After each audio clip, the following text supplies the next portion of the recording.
c'est soit le colonel fait exprès d'ignorer ce que lui-même il a rédigé ou fait rédiger par son équipe, ou qu'on l'induise en erreur.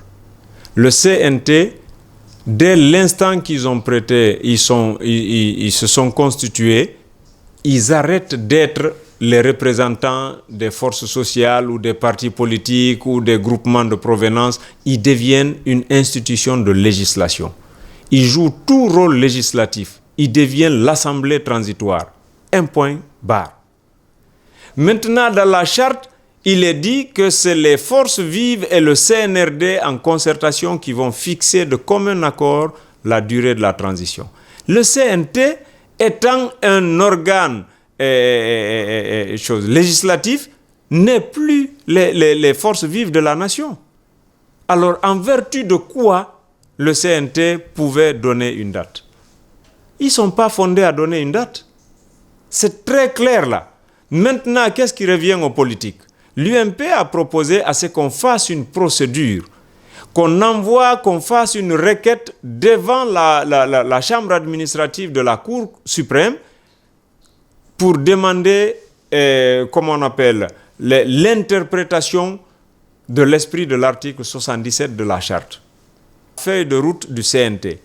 Lorsque la Cour établit que le CNT est un organe qui doit jouer le rôle législatif de la transition et que les forces vives peuvent s'entendre définir par d'autres institutions telles que les politiques, la société civile et les autres corporations qui sont actives et qui animent la vie politique et publique du pays, dans ce cas, la Cour va ordonner d'annuler la résolution du CNT parce qu'elle a pris une résolution qui n'était pas la sienne.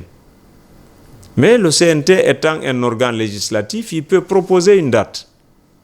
Mais dire que c'est le CNT qui valide une date, je n'ai jamais vu ça dans sa feuille de route.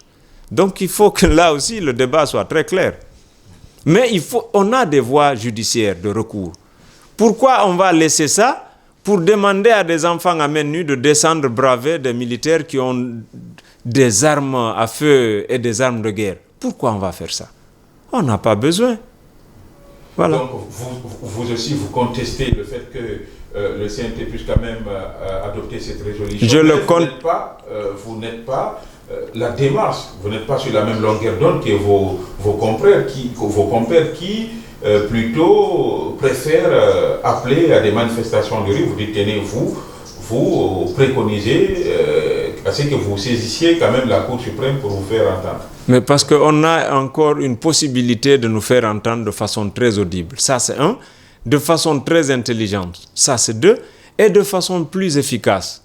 Parce que si on bat le CNRD par voie judiciaire, aujourd'hui déjà qui sont sous le collimateur de la CEDEAO et de toutes les institutions internationales, alors je ne vois pas comment le CNRD peut braver le monde entier.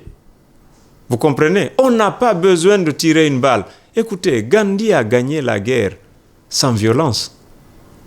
Donc aujourd'hui, le simple fait d'utiliser des stratégies que la loi a aménagées peut montrer quand même un visage beaucoup plus responsable de la classe politique guinéenne. Il faut qu'on arrête à taper la poitrine.